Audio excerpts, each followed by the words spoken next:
Buen día chicos, ¿cómo andan? ¿Cómo andan papis? Espero que bien.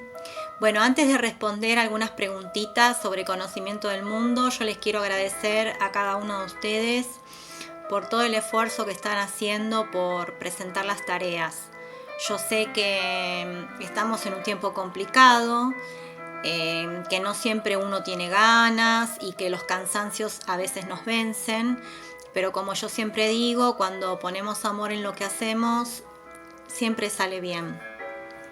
Tengan paciencia cuando los chicos están de mal humor o si están cansados, corten las actividades cuando pasa esto, porque la idea es que disfruten con lo que están haciendo, que disfruten con las tareas.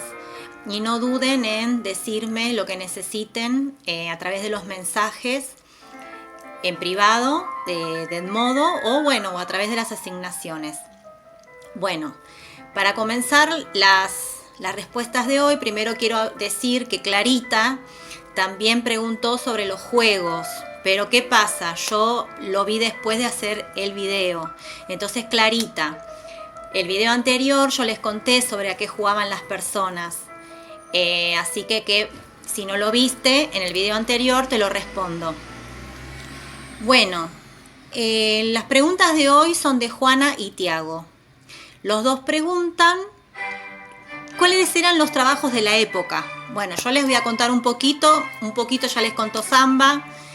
En las tareas va bastante de información, pero bueno, vamos a hacer una síntesis. Había muchas cosas en cuanto a trabajos. Por ejemplo, en la zona de las montañas se trabajaba en las minas. Y para este trabajo lo hacían los indios, o mejor dicho, aborígenes. Se extraía materiales de la montaña para, después exportar y comerciar. También se trabajaba en el campo, con la agricultura y la ganadería. La agricultura era el trabajo de la tierra con los cultivos y la ganadería el trabajo con los animales, que estaba a cargo de los campesinos y de los gauchos y que se hacían a las afueras de la ciudad. Después teníamos también a los vendedores ambulantes. Teníamos el aguatero que repartía el agua por las casas, porque se acuerdan que les conté que no había agua corriente, que había agua de pozo y muchas veces no servía para el consumo. Entonces el aguatero llevaba el agua en tazones grandes en su carreta para la gente. Así como el aguatero, también existía como vendedor ambulante las señoras que hacían pasteles y empanadas, que las iban vendiendo por la calle. Estaba también el lechero que vendía leche, los vendedores de velas, porque se acuerdan que les conté que no había energía eléctrica.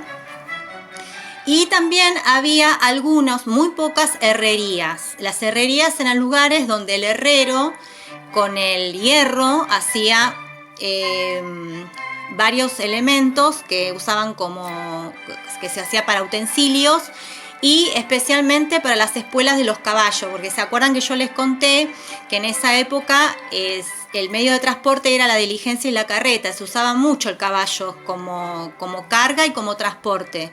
Entonces necesitaban espuelas y las gastaban bastante. Y el herrero era quien hacía las espuelas nuevas para los caballos. Bueno, después estaban los vendedores en la Recoba. La Recoba era un edificio antiguo que funcionaba como mercado. La Recoba se ubicaba en lo que es hoy la Plaza de Mayo. Y estaba el carnicero que vendía carne, el verdulero y frutero que vendía fruta y verdura, los artesanos también que vendían sus productos. Bueno, y después había profesiones que exigían un estudio previo. Por ejemplo, había abogados como era Manuel Belgrano, había escritores y periodistas como era Mariano Moreno, había militares que eran los que custodiaban la seguridad de la ciudad, había sacerdotes y algunos comerciantes que tenían sus negocios en la ciudad, pero que los comercios no eran muy, muy frecuentes y muy abundantes. Estaban generalmente a cargo, los dueños de los comercios eran las personas que tenían mayor nivel económico. Y una curiosidad, las mujeres no trabajaban.